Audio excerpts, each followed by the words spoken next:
जी अस्सलाम वालेकुम students. Our next topic is difference between molecule and molecular ion. हमने molecule भी पढ़ लिया, अब ने मॉलिक्यूलर आयन भी पढ़ा। अब इनमें डिफरेंस जो है हम देखेंगे कि क्या डिफरेंस है। ठीक है, molecule as you know that atoms combine, atoms of an element combines, chemically combine करते हैं और मॉलिक्यूल बनाते हैं या कंपाउंड। मॉलिक्यूल जो है वो किसी भी कंपाउंड की को उसकी यूनिट है और उसको वो रिप्रेजेंट कर रहा है। It is the smallest particle of an element. ठीक है, किसी भी एलिमेंट का अगर वो एलिमेंट जो है वो मॉलिक्यूलर फॉर्म में एग्जिस्ट कर रहा है, ठीक है, तो उसका उस एलिमेंट का या कंपाउंड का एक स्मॉलेस्ट पार्टिकल है विच कैन एग्जिस्ट इंडिपेंडेंटली। ठीक है, वो इंडिपेंडेंटली एग्जिस्ट करता है, मौजूद होता है and shows all the properties of that compound. वो उस कंपाउंड की सारी प्रॉपर्टीज को शो कर रहा है। फॉर एग्जांपल है वाटर है जैसे, ठीक है, तो वाटर का जो मॉलिक्यूल है H2O, H2O जो है वो उसकी स्मॉलेस्ट एक यूनिट है जो कि उसकी प्रॉपर्टीज को रिप्रेजेंट कर रहा है और वो इंडिपेंडेंटली भी एग्जिस्ट करता है।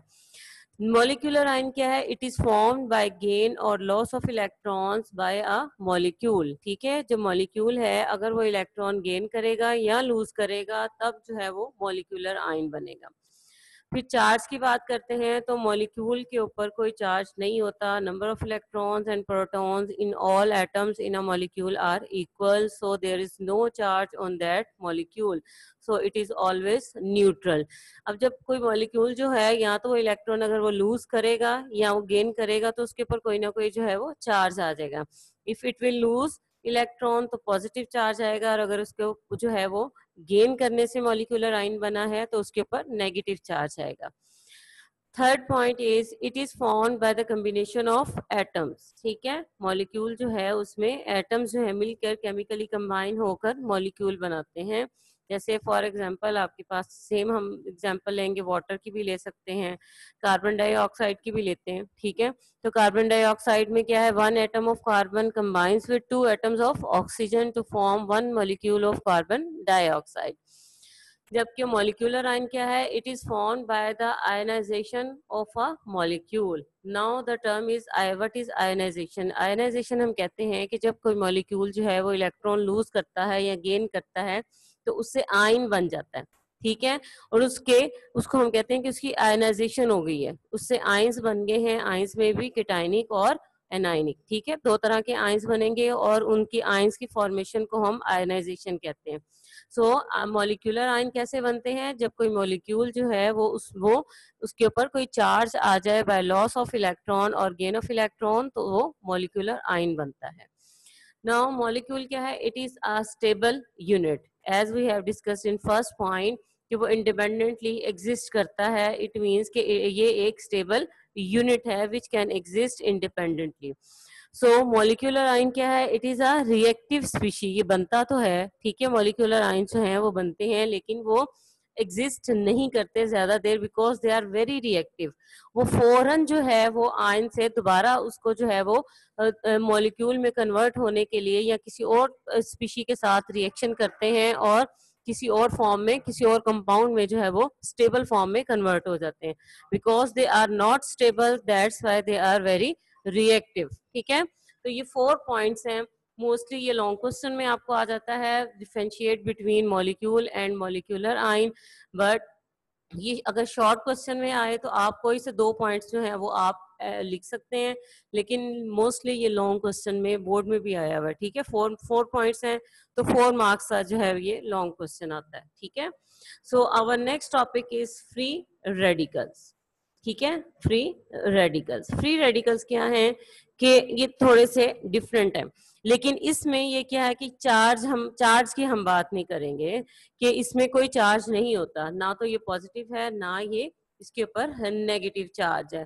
लेकिन फ्री रेडिकल्स वो होते हैं that have odd number of unpaired electrons. ठीक है, अनपेयर्ड इलेक्ट्रॉन्स हम कहते हैं कि इलेक्ट्रॉन्स जो है वो they are present in pairs.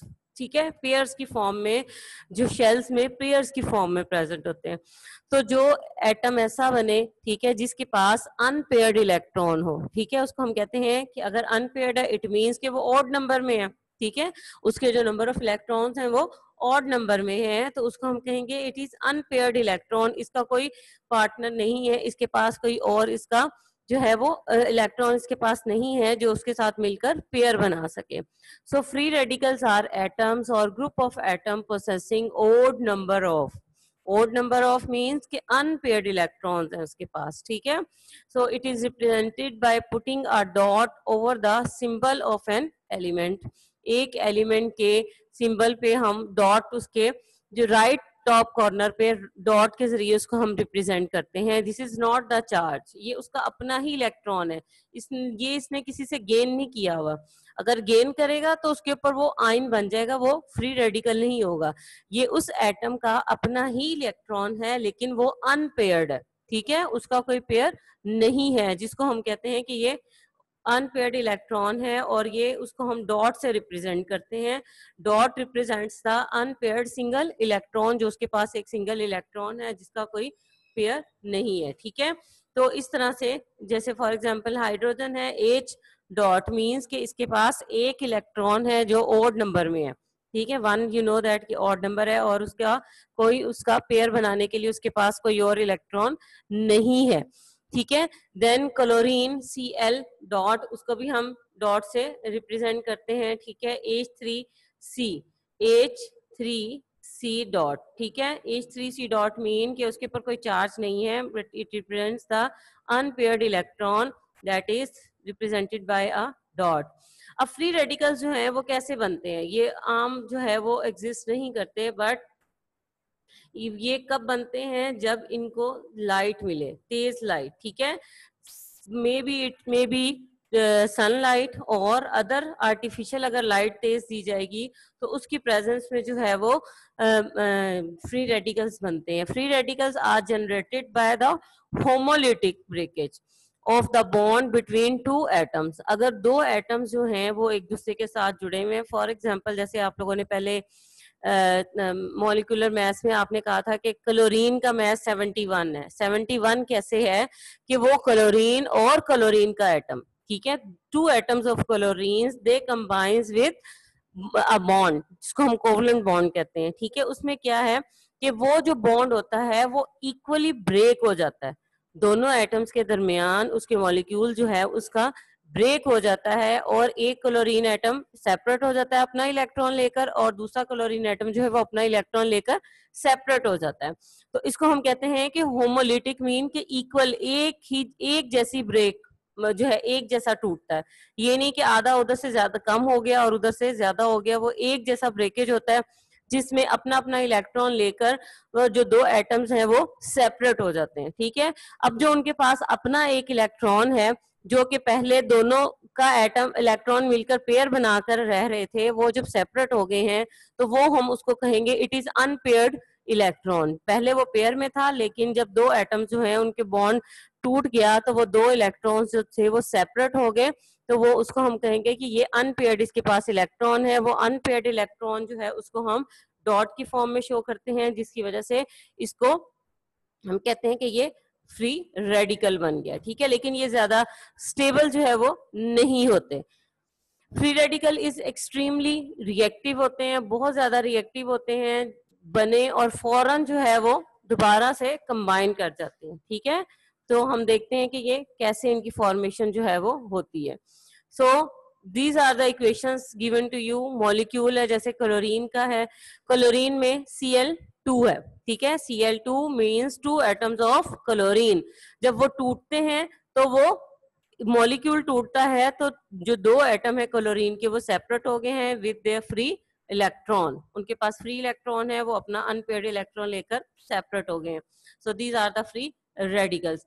इसी तरह से मीथेन CH4 जो नेचुरल गैस है, अगर इसको तेज लाइट इसके मॉलिक्यूल को दी जाए, ठीक है, आइदर इट में भी सनलाइट और कोई आर्टिफिशियल लाइट है, ठीक है, शार्प लाइट में वो क्या है कि हाइड्रोजन जो है वो अपना इलेक्ट्रॉन कार्बन से सेपरेट कर लेता है, ठीक है, जो पेयर की फॉर्म में होता है उसको वो सेपरेट कर लेता है, ठीक है। तो H3C, ठीक है, C का इलेक्ट्रॉन उसके पास आ गया, हाइड्रोजन का इलेक्ट्रॉन जो है वो उसके पास आ गया और दोनों जो है वो फ्री रेडिकल बन गए। Next question is difference between atom and ion, ठीक है। एटम और आयन का डिफरेंस है। अब एटम और आयन में क्या डिफरेंस आ गया, फ्री रेडिकल में, सर आयन और फ्री रेडिकल, ठीक है, आयन एंड फ्री रेडिकल में क्या डिफरेंस आ गया। अब जैसा कि मैंने आपको पहले बताया कि आयन के ऊपर क्या है कि कोई ना कोई चार्ज होगा, लेकिन फ्री रेडिकल के ऊपर चार्ज नहीं है, बल्कि इसके ऊपर क्या है, it has odd number of electrons. So your first point क्या है उसमें, these are the atoms which bear some charge, ठीक है। आयंस में क्या है, कोई चार्ज होगा, either it is positive either it is negative. Free radicals में क्या है, these are the atoms that have odd number of electrons, उसके अपने ही इलेक्ट्रॉन है, उसने ना गेन किसी से नहीं किया, ठीक है, लेकिन अपना ही इलेक्ट्रॉन है जो कि ऑड नंबर में है, पेयर की फॉर्म में नहीं है। Secondly, they exist in solution और इन क्रिस्टल लैटिस। मोस्टली जो आयंस आपको पता है आयनिक कंपाउंड्स हैं, they are present in crystal form, ठीक है, या तो सोल्यूशन की फॉर्म में होते हैं या वो क्रिस्टल फॉर्म में होते हैं। तो आयंस जो है वो किसमें है, वो जो है वो आयनिक कंपाउंड्स में प्रेजेंट है, ठीक है। सो उसमें फ्री रेडिकल्स में क्या है, they can exist in solutions as well as in air. Free radicals जो हैं वो सॉल्यूशंस की फॉर्म में तो कम होते हैं, लेकिन मोस्टली जो है वो एयर में प्रेजेंट होते हैं। क्यों एयर में प्रेजेंट होते हैं, ठीक है, यू नो दैट के इन द प्रेजेंस ऑफ सनलाइट, ठीक है, सनलाइट होगी तो वो फ्री रेडिकल्स बनते हैं और दोबारा से कंबाइन होते जाते हैं, तो they are formed in the presence of light. Third point आपका आ गया कि आयंस में क्या है, their formation is not affected by the presence of light, ठीक है, उनकी जो है वो उनको लाइट की जरूरत नहीं है आयंस को बनने के लिए, वो सिंपली जो है वो इलेक्ट्रॉन किसी भी टाइम जो है वो इलेक्ट्रॉन गेन और लूज करके आयंस बन सकते हैं। लेकिन जो फ्री रेडिकल्स हैं वो क्या हैं, they may form in the presence of light. वो किस फॉर्म में बनते हैं, वो लाइट की प्रेजेंस में बनते हैं, ठीक है, ये आपका एमसीक्यू भी है इसमें से। So this is the difference between ions and free radical. और इसमें आपका ये बहुत ही इंपॉर्टेंट आपका शॉर्ट क्वेश्चन है, स्पेशली जितने भी डिफरेंसेस आप पढ़ रहे हैं इस चैप्टर में वो बहुत ज्यादा इंपॉर्टेंट है, ठीक है। मोस्टली इसमें से एक या दो लॉन्ग क्वेश्चन आ जाते हैं, या इसमें से शॉर्ट क्वेश्चन तो कंपलसरी है कि वो जरूर आता है।